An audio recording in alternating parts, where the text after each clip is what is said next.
चलिए आज हम पढ़ेंगे अकाउंटेंसी। और अकाउंट में हम जो टॉपिक पढ़ रहे हैं उस टॉपिक का नाम है basic accounting terms. Basic accounting terms. Accountancy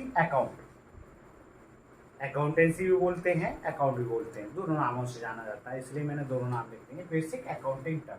तो बेसिक अकाउंटिंग टर्म्स में सबसे पहले हम पढ़ेंगे ट्रांजेक्शन। ट्रांजेक्शन ये लेन देन, अगर हिंदी में हम बोले तो लेन देन। ट्रांजेक्शन क्या है? कॉमन शब्द है। ट्रांजेक्शन का मतलब कहीं हम मार्केट गए, मार्केट में सामान खरीदा, सामान खरीदते समय जो हमने पैसा दिया, दुकान वाले ने सामान दिया, हमने उसे पैसा दिया, उसे ट्रांजेक्शन बोलेंगे। तो ट्रांजेक्शन क्या है? इकोनॉमिक शब्द है। जो हम लेन देन करते हैं वो ट्रांजेक्शन में आता है। तो पहली चीज़ तो होगी ट्रांजेक्शन। और दूसरे की अगर बात करें तो यहाँ पर खास चीज आने वाली है अकाउंट। अकाउंट शब्द 10th के बाद में 11th क्लास में आके नया लगता है अकाउंट। अकाउंट थ्योरी कल है, प्रैक्टिकल भी है, दोनों चीज़ है। अगर अभी थ्योरी पढ़ना स्टार्ट कर दे तो आप समझ नहीं पाएंगे कि हम क्या पढ़ रहे हैं। यहाँ पर हम डेबिट किसे कहते हैं, क्रेडिट किसे कहते हैं, लायबिलिटीज़ क्या है, कैपिटल क्या है, ये सब चीज़ें समझना मुश्किल हो जाएगा। इसलिए क्या बेसिक अकाउंटिंग टर्म्स के अंतर्गत हम ये सब चीज़ें पढ़ लेंगे यहाँ पर। तो अकाउंट सबसे पहले क्या है यहाँ पर? ट्रांजेक्शन के बाद हम समझते हैं खाता, जो कि अकाउंट का मेन वर्ड रहेगा। खाता, अकाउंट होता क्या है आखिर? तो खाता क्या होता? खाता देखने में इस टाइप का। अब ये क्या है? सामने मैंने टी बना दिया। तो अकाउंट एक ये साइड हो गया, एक दूसरा साइड हो गया। मान के चलो कोई बिजनेस चल रहा है, किसी बिजनेस में हमने देखा आना मतलब इनफ्लो, और यहाँ पर जितना पैसा जा रहा है, कोई रूल्स नहीं है, ये रूल्स मत समझना इसे कि इनफ्लो इधर आता है आउटफ्लो इधर आता है। मैं एक एग्जांपल बता रहा हूँ। एक अपने घर में भी हिसाब किताब रखे जाते हैं, तो ये लगभग वैसे ही समझ लो आप। इनफ्लो मतलब कोई चीज़ आ रही है, आउटफ्लो कोई चीज़ जा रही है, कोई रूल्स नहीं है ये। अब यहाँ पर जैसे मान लो मैं एक अकाउंट रख रहा हूँ, यहाँ पर 200 रुपये किसी से आए, 100 रुपये राहुल से आए, 50 रुपये मोहित से आए, 60 रुपये शोभित से आए, ये सब मैंने यहाँ पर लिख दिया। और यहाँ पर कोई जाना लिख दिया, 200 रुपये सोहन को दिए, 50 रुपये मोहन को दिए, 60 रुपये राहुल को दिए। ये सब चीज़ें मैंने यहाँ पर लिख दी। तो आना यहाँ पर लिख दिया, जाना यहाँ पर लिख दिया। ये सब ट्रांजेक्शन मैंने यहाँ भी लिखे हैं, उसको हम क्या बोलते हैं? अकाउंट। अकाउंट देखने में यही होता है। यहाँ पर हम क्या लिखते हैं? पर्टिकुलर, यहाँ अमाउंट, यहाँ पर्टिकुलर, और यहाँ अमाउंट। ये अकाउंट रहता है, कोई अकाउंट अलग से नहीं है। अकाउंटिंग लैंग्वेज जो है उसमें कई सारे शब्द ऐसे आएंगे जो कि हम जिनका अर्थ समझना बहुत ही आसान है, लेकिन हम उसको बहुत ही डीपली समझना चाहते हैं तो वो हमें कंफ्यूज करते हैं। अकाउंट लगा कि हमें कि अकाउंट होता क्या है, बैंक में अकाउंट खुलवाना क्या होता है, तो ये शब्द हमने सुने हैं। लेकिन यहाँ पर हम देखें तो अकाउंट ये है। अकाउंट मतलब यहाँ हिसाब किताब लिखा जाता है, तो उसको हम अकाउंट बोलते हैं। अब अकाउंट में कितने साइड होते हैं? तो अकाउंट में यहाँ पर हम देखें, अकाउंट में 2 साइड होते हैं। यहाँ हम देख लें तो अकाउंट में एक लेफ्ट साइड हो गया और दूसरा अकाउंट में क्या हो गया? राइट साइड हो गया। तो यहाँ पर अकाउंट में हमें 2 साइड देखने को मिलते हैं। Left side, LH left side, account में लेफ्ट साइड को हम बोलते हैं डेबिट साइड, और राइट साइड को बोलते हैं credit side. Debit side, credit side. Account में से 2 साइड होते हैं, ये डेबिट साइड का है, ये क्रेडिट साइड का। ये दोनों साइड रहते हैं। किसी भी अकाउंट में आप देखेंगे आपको 2 साइड ही मिलेंगे, एक लेफ्ट साइड और दूसरा राइट साइड। तो अकाउंट कई प्रकार के होते हैं। जैसे एक बिजनेस, मान लो हमने कोई बिजनेस स्टार्ट किया तो उसमें हमने मान लो मशीन खरीदी, तो मशीन का अकाउंट अलग बनेगा। हमने कोई प्लांट खरीदा तो प्लांट के नाम से अकाउंट अलग बनेगा। हमने राम से लेन देन किया तो राम का अकाउंट अलग बनेगा। हमने मान लो कोई मोटर खरीदी तो मोटर का अलग बनेगा।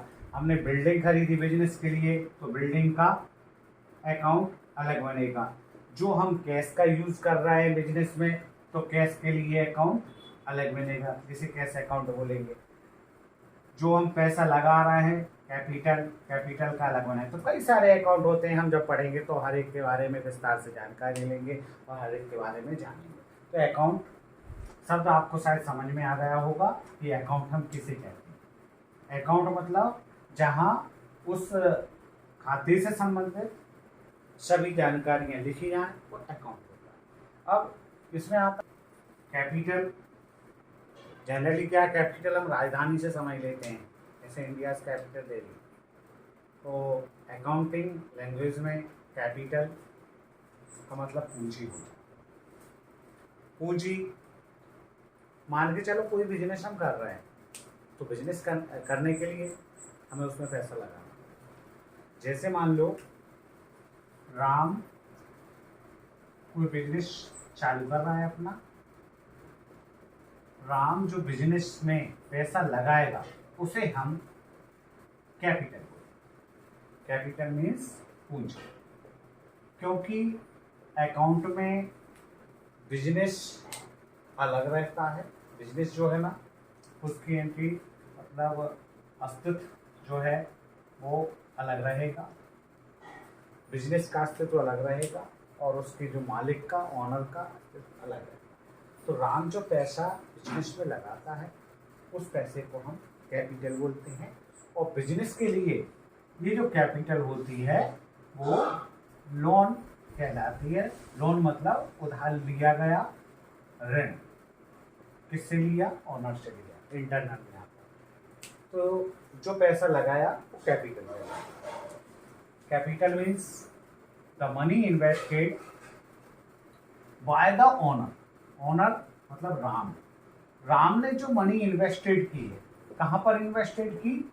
Into the business. बिजनेस में मतलब राम ने अपने बिजनेस में, अपने व्यवसाय में जो पैसा लगाया, जो पैसा प्रयोग किया, जिस पैसे का यूज किया है वो पैसा कैपिटल कहलाएगा। अब बात करते हैं हम एसेट्स की और ड्राइंग की बात कर लेते हैं पहले। कैपिटल और ड्राइंग। ड्राइंग क्या होगा? ड्राइंग यहाँ पर क्या है? जो पैसा राम ने लगाया, ड्राइंग का सीधा सीधा अर्थ निकलता है personal expenses. Personal expenses. Personal expenses कैसे? जैसे मान लो राम ने बिजनेस स्टार्ट किया, राम ने बिजनेस में अपने कर्मचारियों की सैलरी दी, राम ने बिजनेस में जो बिजनेस में बिल्डिंग वगैरह है उसका इलेक्ट्रिक बिल दिया, रेंट दिया, सैलरी दी। तो ये जो बिजनेस में जो एक्सपेंसेस हो रहा है वो बिजनेस के एक्सपेंसेस है। लेकिन राम यदि अपने पर्सनल, राम की भी फैमिली होगी, राम की भी फैमिली होगी, राम फैमिली पर जो खर्च कर रहा है, ऐसे मान लो राम के लड़के का नाम या राम का एक बेटा है, ठीक है ना, राम के बेटे की फीस दी, राम के बेटे की फीस दी। तो राम के बेटे की जो फीस दी है वो ड्राइंग कहलाएगा। Drawing means personal expenses. Ram किसी शादी में गया, गिफ्ट लेके गया, अपने बिजनेस से पैसा निकाला। राम बिजनेस कर रहा है, अपने खर्चे चलाने के लिए भी कर रहा है। ऐसा नहीं है कि बिजनेस कर रहा है पूरा पैसा बिजनेस में उपयोग करे। वो कभी कभी सेल्फ पर्सनल यूज के लिए भी निकाल लेता है। जो पर्सनल यूज के लिए जो पैसा निकालता है उसी को हम यहाँ पर ड्राइंग बोलते हैं। पर्सनल एक्सपेंसेस राम के ड्राइंग कहलाएंगे। जितने भी पर्सनल एक्सपेंसेस रहेंगे राम के वो सब ड्राइंग कहलाएंगे। जैसे राम के लड़के की स्कूल फीस दी, पर्सनल एक्सपेंसेस में आएगा। इसके बाद बात करते हैं हम यहाँ पर एसेट की बात करते हैं। एसेट, एसेट क्या होगी? एसेट मीन्स हिंदी में संपत्ति, कॉमन शब्द है। सभी लोग जानते हैं संपत्ति किसे कहते हैं। सभी के घर में संपत्ति होती है। बिल्डिंग संपत्ति कहलाती है। अपने घर में जो कार है वो भी संपत्ति है अपनी। तो जिस तरह अपने घर में संपत्ति होती है वैसे बिजनेस में भी संपत्ति। यहाँ पर अपन देखें, राम जो बिजनेस चला रहा है उसमें बिल्डिंग भी है, मशीन भी है, फर्नीचर भी है। वो सभी वस्तुएं जिनसे बिजनेस को बेनिफिट्स मिलते हैं, जो बिजनेस चलाने के काम आती हैं, वो सभी संपत्ति कहलाती है। इसके बाद बात करते हैं हम लायबिलिटीज की। वैसे संपत्ति में और भी संपत्तियां आती हैं। करंट एसेट है, फिक्स एसेट है, और लिक्विड एसेट है, एब्सोल्यूट लिक्विड एसेट है। लेकिन इन सब चीज़ों की बातें बाद में करेंगे। पहले हम खास खास चीज़ समझ लेते हैं। लायबिलिटीज लायबिलिटीज कोई भी बिजनेस कैश में नहीं चलेगा कि हम हर चीज़ कैश में कर रहे हैं। लायबिलिटीज मीन्स क्या होगा, बिजनेस में उधारी भी चलती है। वो उधारी किसे कहते हैं, क्रेडिट किसे कहते हैं, वो बात कैसे समझे। जैसे मान लो राम अपना बिजनेस चला रहा है। राम अपना बिजनेस जो चला रहा है, राम ने मान लो ए लिमिटेड से कोई सामान खरीदा, कोई भी सामान खरीदा है, मान के चलो कोई माल खरीदा, लेकिन क्या पैसे नहीं दिए। मान लो 1 जनवरी 2022 को राम ने कोई सामान खरीदा, लेकिन उस दिन पैसे नहीं दिए। पैसे 5-7 दिन बाद देगा, 1 महीने बाद देगा, या मतलब कुछ समय बाद देगा। तो जो सामान खरीदा उसका पैसा, मान के चलो ये सामान 10,000 रुपये का खरीदा है। अब 10,000 रुपये भविष्य में राम को ए लिमिटेड को देने हैं। जो पैसा देना है हमें किसी का, वो सभी दायित्व होते हैं। दायित्व को समझने के लिए the obligation which business has to commit, मतलब ये सभी दायित्व जो एक बिजनेस को करने हैं, वो सब यहाँ पर बिजनेस की लायबिलिटीज कहलाती हैं। और सारी लायबिलिटीज होती हैं जो कि एक एक करके सभी पढ़ेंगे आगे चल के। इसके बाद बात करते हैं हम एक्सपेंसेस की। एक्सपेंसेस मतलब खर्चे। खर्चे शब्द भी घर में यूज होते हैं, सभी लोग जानते हैं खर्च किसे कहते हैं। लेकिन यहाँ पर थोड़ा सा ध्यान रखना कि आगे जो वर्ड आने वाले हैं हम उनको कॉमन में समझते हैं, सभी को एक समझते हैं, लेकिन यहाँ पर सभी चीज़ें अलग हो जाती हैं। तो अकाउंटिंग लैंग्वेज में हर एक वर्ड का अलग मीनिंग मिलेगी आपको। तो यहाँ पर हम खर्चे किसे कहेंगे, खर्चे मतलब जो हम खर्च कर रहे हैं, तो खर्च किसे कहें, किसकी बात करें। लेकिन हम बात हम थोड़ा सा समझ लें। अभी मैंने आपको इससे पहले पढ़ाया था ड्राइंग। यहाँ पर मैंने आपको ड्राइंग पढ़ाया था। ड्राइंग मीन्स हिंदी में आयरन बोलते हैं। आयरन के आगे मैंने थोड़ा सा यहाँ पर लिखा था पर्सनल एक्सपेंसेस। यहाँ पर खर्चे की बात आई थी, लेकिन किसके खर्चे, राम के सेल्फ, अपने बच्चे के लिए या और भी अपने घर के लिए खर्चे थे। घर की बात कर रहा हूँ मैं, राम के पर्सनल एक्सपेंसेस की बात कर रहा था। लेकिन ये जो एक्सपेंसेस हैं ये पर्सनल एक्सपेंसेस नहीं है। ये किसके एक्सपेंसेस रहेंगे, ये बिजनेस के रहेंगे। ध्यान रखें, बिजनेस से रिलेटेड एक्सपेंसेस रहेंगे, उसके पर्सनल एक्सपेंसेस नहीं रहेंगे। कि पर्सनल एक्सपेंसेस की बात आई तो वो भी खर्चे में डाल देंगे। किसके खर्चे रहेंगे, बिजनेस के। कौन से रहेंगे, इज द कास्ट, वो लागत होगी ऑफ यूज ऑफ थिंग, जो कि जिस वस्तु का हम बिजनेस कर रहे हैं। जैसे एक शुगर मिल है, शुगर मिल के लिए मान के चलो जो मशीन लगी है, मशीन में जो ईंधन खर्च हो रहा है, जो फ्यूल खर्च हो रहा है, वो खर्च में आ जाएगा। या जो लेबर लगी है, वेजेस है, वो खर्च में आ जाएगा। या और भी कई सारे खर्च होते हैं, लेकिन किस में खर्च हो रहा है, हम किसका यूज कर रहे हैं, थिंग की बात करें, थिंग या सब, यहाँ पर सर्विस भी हो सकती है। बिजनेस जो होते हैं वो प्रोडक्ट भी बनाते हैं और सेवाएं भी देते हैं। तो हम अभी बात का ये कर रहे हैं थिंग, जो प्रोडक्ट हम यूज़ कर रहे हैं, जो प्रोडक्ट हम प्रोड्यूस कर रहे हैं, उसको बनाने में जो खर्चे हुए हैं, जो कास्ट लगी है, वो सभी यहाँ पर खर्चे कहलाएंगे। Is the cost of use of thing service for the purpose of revenue. अब एक नया शब्द फिर यहाँ पर मिल गया हमें, रेवेन्यू। मतलब आगम प्राप्त करने के लिए जितने भी हमने खर्चे किए, जितनी भी हमने लागत लगाई है ना, इसके लिए वस्तु या सेवा के लिए, वो सभी खर्चे की कैटेगरी में आ जाएगा। तो खर्चे अब बिजनेस रिलेटेड से नॉर्मल सी बात है, समझ लेते हैं यहाँ पर। जैसे एक बिजनेस चल रहा है, सपोज करो कोई सा भी बिजनेस है, मान लो शुगर मिल चल रही है, शुगर मिल में एक बिल्डिंग है, बिल्डिंग किराए पर है, तो जो हमने रेंट दिया वो खर्चा आ जाएगा। बिल्डिंग का हमने क्या दिया, रेंट दिया, किराया दिया, खर्च हो जाएगा। बिजनेस में जो इलेक्ट्रिक बिल देते हैं वो बिल भी हमारा खर्चे में आ जाएगा। बिजनेस में शुगर बनाते समय जो लेबर हुई, उस लेबर का यूज़ किया, उसको वेजेस दी, वो भी खर्चे में आ जाएगा। जो हमने सैलरी दी वो भी खर्चे में आ जाएगा। जितनी भी चीज़ें हमारे बिजनेस में जो भी खर्चे हो रहे हैं वो सब यहाँ पर एक्सपेंसेस में आ जाएंगे। इसके बाद बात करते हैं, एक नया शब्द आया था अभी, रेवेन्यू। रेवेन्यू को हिंदी में बोलते हैं आगम। अब यहाँ पर बात करते हैं कि अकाउंट में दो तीन वर्ड ऐसे लगते हैं कि सभी कॉमन अगर हम समझे तो यहाँ पर सभी एक हैं। जैसे मान लो आगम, आय और लाभ।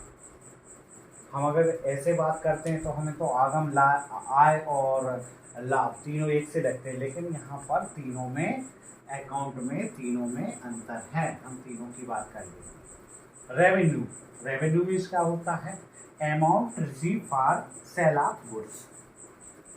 सेल ऑफ गुड्स या सेल ऑफ सर्विस।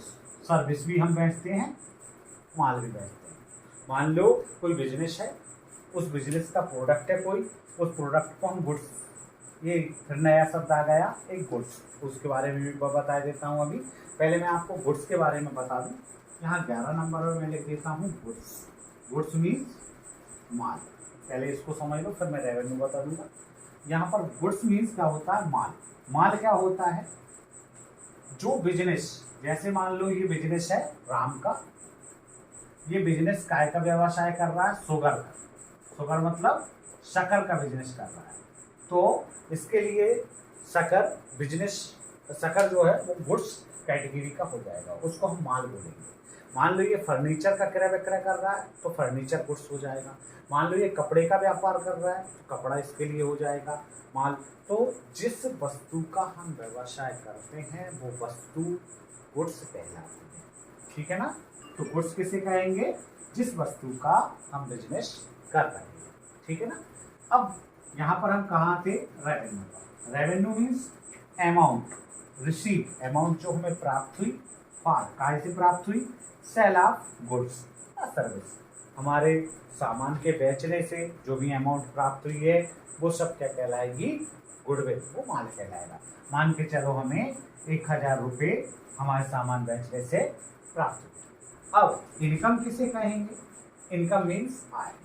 आय क्या होती है, आय मतलब जो हमें प्राप्त हुआ है उसमें से खर्चे घटाने के बाद। मान के चलो हमने सभी चीज़ें देख ली हैं, यहाँ पर एक्सपेंसेस अभी पढ़ा था। मान लेते हैं हम कि हमें इस वस्तु को बनाने में 400 रुपये का खर्चा आया था और इस वस्तु को बेचा हमने कितने में, 1000 में। तो हमें इनकम कितनी हुई, तो इनकम निकालने का तरीका क्या है, रेवेन्यू माइनस एक्सपेंसेस। रेवेन्यू कितना प्राप्त हुआ था हमें, 1000, और एक्सपेंसेस कितने हुए थे, 400। इसका मतलब हमें 600 रुपये की इनकम हुई। अब बात करते हैं कि इनकम 600 रुपये की हुई तो उसको हम प्रॉफिट बोल सकते हैं क्या? तो यहाँ पर हम इनकम को प्रॉफिट नहीं बोल पाएंगे, क्योंकि इनकम की अगर बात करें तो इनकम हम पर डे निकाल सकते हैं, पर मंथ निकाल सकते हैं, लेकिन जो हमारा लाभ है वो हमारा एक बार ही निकलेगा, वर्ष के अंत में निकलेगा। ये क्या रहेगा, टोटल एक्सपेंसेस। हम जो रेवेन्यू करेंगे, अभी हमने एक वस्तु बेची थी 1000 की, हम 2 बेचेंगे, 3 बेचेंगे, 4 बेचेंगे, बेचते जाएंगे। तो हम जितनी बार भी बेचेंगे हर बार हम इनकम तो निकाल सकते हैं, लेकिन प्रॉफिट कब निकालेंगे, जब हम पूरी साल में अपना बिजनेस कर लेंगे। मान लो पूरी साल में हमने 1 लाख रुपये, पूरी साल में मान लो हमने 1 लाख रुपये की इनकम प्राप्त की। यहाँ इनकम है, मैंने यहाँ एक्सपेंसेस लिख लिया था, तो यहाँ पर एक्सपेंसेस। 1,00,000 की हमने एक्सपेंस इनकम प्राप्त की और हमने पूरी साल में मान लो 60,000 रुपये खर्च किए, तो यहाँ पर हमें लाभ हुआ, प्रॉफिट हुआ 40,000 का। तो यहाँ पर हम देखें कि इनकम अलग रहेगी और एक्सपेंसेस अलग रहेगी। ठीक है, तो बेसिक अकाउंटिंग टर्म्स में हमने क्या पढ़ा? सबसे पहले ट्रांजेक्शन, ट्रांजेक्शन किसे कहते हैं, अकाउंट, अकाउंट के बारे में समझा, कैपिटल क्या है, ड्राइंग क्या है, एसेट क्या है, लायबिलिटीज क्या है, एक्सपेंसेस क्या है, रेवेन्यू, इनकम, प्रॉफिट और गुड्स। ये 11 चीज़ों के बारे में हमने पढ़ लिया है। ये आपको चैप्टर सेकंड में मिल जाएगा। इनको आप अच्छी तरह से स्टडी करें, ये आपका होमवर्क रहेगा। और कोई बात अगर समझ नहीं आ रही तो आप वीडियो में कमेंट करें और सब्सक्राइब और लाइक। धन्यवाद।